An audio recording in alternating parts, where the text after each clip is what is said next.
ao índio, que não fez opção para ser índio, não fez opção para ser negro, nasceu índio, nasceu negro. Não fez opção para ser velho, ninguém faz opção para ser velho, velho você fica velho. E não tem nada disso no estatuto deles. Ninguém paga 7 anos de cadeia porque demitiu um velho. Ninguém pega 7 anos de cadeia porque não deu emprego para um índio. O sujeito demite um deficiente e não pega 7 anos de cadeia. O sujeito deixa de admitir um deficiente. Você pode não alugar um imóvel para o deficiente, você não vai preso. Agora, com homossexual, não. Se você não alugar o seu imóvel, você vai preso. Né? Aí a pessoa diz, não, mas o cara tem que comprovar mesmo que é homossexual para não ser demitido. Tá certo? E o cara tem que provar que não está demitindo ele por ser homossexual. Rapaz, nós conhecemos.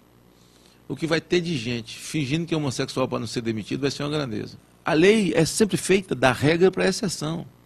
Nós não podemos fazer uma lei partindo da exceção para a regra. Aí seria exceção para a regra. Nós temos que fazer a regra, e toda regra tem exceção, vai ter exceção, mas é a regra, a lei é a regra.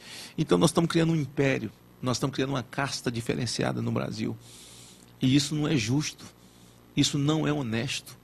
Todo mundo chama pastor de ladrão, não vai preso. O cara diz que evangélico é doido, eu posso dizer que católico é doido, eu não vou preso. O cara xinga o presidente do Congresso Nacional de broco, de demente. Xinga Lula de mentiroso, de ladrão. O presidente da República não vai preso. Nós estamos num país democrático. O lugar do culto é protegido pela Constituição. O lugar do culto é inviolável. Mas tem o pátio da igreja. Aí imagina, não estou falando de homossexual. Estou falando de um heterossexual.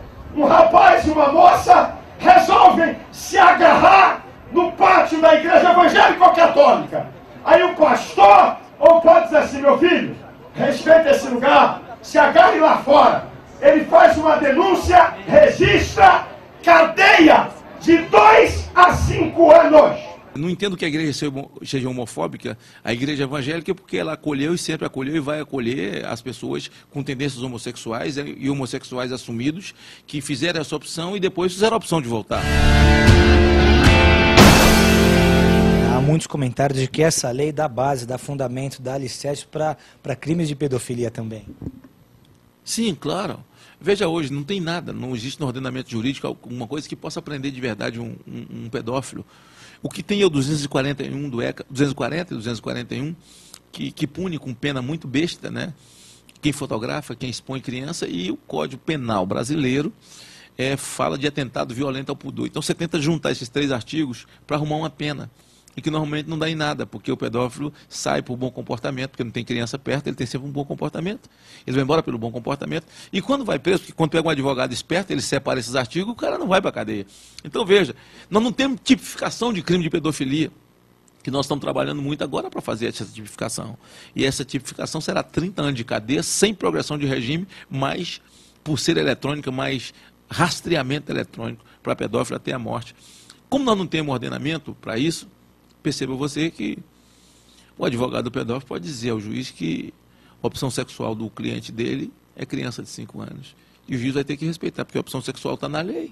Tem que respeitar a lei. Se você não aceitar, você comete crime, o juiz vai ter que aceitar. Para aqueles que querem também ajudar, participar e dar sua contribuição para os senadores que estão lutando contra o PL 122, qual a orientação para eles? PL 122 você tem que ligar para o Alô Senado, entrar no site dos senadores, entra no site do Senado, é absolutamente fácil, mande sua mensagem, uma mensagem inteligente, de respeito às pessoas, diga que você é contra, porque você é a favor do texto constitucional, de respeito às pessoas, mas que o PL 122 passou dos limites e que vai criar uma casta especial, né? E aí você vai colaborar e esperando que os senadores votando em favor da família deles mesmos, em favor dos próprios filhos deles, dentro desse entendimento que nós temos. Então, essa é a maneira de colaborar, essa é a maneira de poder estar presente dentro desse processo. Você tem e-mail para passar, você tem fax para passar, você tem telefones para telefonar. Então, em cada estado só tem 3. Escolha os 3 do seu estado, vá lá, deixe na caixa postal dele um envelope, deixe debaixo da porta da casa dele, vá lá no escritório dele, deixe lá e tal, importune mesmo, entendeu? Até que ele leia, até que ele preste atenção em você, né, no que você mandou, até que ele lhe responda, para que você tenha resposta. Então é um processo que depende de todos nós. Espero também que já vem falando isso, trabalhando nessa questão, porque esse processo requer participação efetiva de todos nós. Essa é uma questão que tem que ser analisada com muito carinho, com muita atenção, com muita dedicação. Vamos conversar um pouco sobre isso. O direito e a justiça estão no coração de Deus, muito antes de estarem no coração dos homens. Lá no livro de Êxodo, quando Deus escolhe o seu povo e levanta Moisés para livrá-lo de 400 anos de escravidão, Deus os conduz ao deserto. E ali no deserto, Deus inicia um processo onde aquele povo, aquele bando de gente, deformado por 400 anos, 4 séculos de escravidão, se transformaria assim numa nação. E aí nós temos um período em que Deus começa a manifestar a sua graça através de leis. Deus entrega àquele povo uma legislação, Deus entrega àquele povo tudo o que eles precisavam para ser sociedade, para ser nação, toda a ordem, toda a decência, todos os limites, todos os conceitos sobre bem e mal, bom e ruim, certo e errado, porque ninguém consegue conviver sem regra, sem legislação, sem direção, sem lei, sem base naquilo que é certo, naquilo que é fundamento. E nós sabemos que a nossa nação, daqui a alguns anos, será fruto daquilo que nós estamos plantando hoje. As leis que forem aprovadas agora vão determinar o curso da nossa sociedade. E nós sabemos que há uma preocupação legítima sim, porque ninguém quer ver ser humano algum sendo descriminalizado, seja ele negro, índio, homossexual, ou qualquer que seja a opção de vida dele, desde que ele não transgrida leis. Se alguém decide por se relacionar com uma pessoa do mesmo sexo, essa é uma decisão pessoal que nada tem a ver comigo nem com ninguém.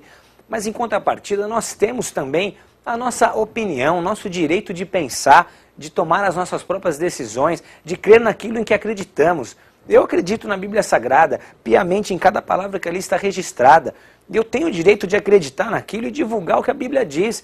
Eu tenho o direito de opinar, eu tenho o direito de pensar, de me expressar. Isso também não pode ser vetado. Então nós somos contra a homofobia. Eu não sou homofóbico. Nós respeitamos a decisão de cada um. Se alguém quiser se achegar a Deus, conhecer o conceito, conhecer a palavra, se aproximar, vai ser bem-vindo, vai ser respeitado, vai ser recebido com amor. Mas por outro lado, ninguém pode aceitar uma lei onde aquele que tem uma opinião contrária vira criminoso. E o que está em questão aqui não é a homofobia em si, mas são as sutilezas e as entrelinhas desse PLC 122 que vai promover brigas homéricas em cima de assuntos que não deviam nem estar sendo discutidos.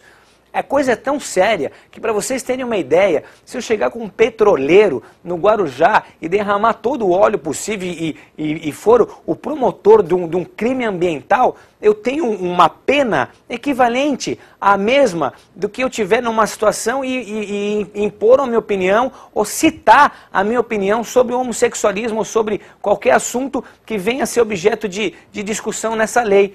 Se eu pegar, por exemplo, um casal se amassando dentro do elevador na frente do meu filho e eu pedir, por favor, tenha algum respeito que o meu filho está aqui, e esse casal se sentir constrangido, olha o termo usado, constrangimento, um olhar pode deixar alguém constrangido, uma palavra deixa alguém constrangido, esse casal se sentindo constrangido pode me processar, pode me botar numa situação super complicada. Se um professor chegar e chamar a atenção de alunos que estão numa intimidade ali dentro da sala de aula, esse professor corre o risco de também virar criminoso. Então é uma lei sem pé nem cabeça. E a sociedade brasileira tem que acordar. Por trás desse discurso de não, vamos proteger os direitos, está entrando um monte de situaçãozinha e os detalhezinhos acabam formando a grande questão aqui. Por trás de tudo isso está uma situação que não cabe numa sociedade que pensa em crescer, que pensa em trilhar um caminho de progresso.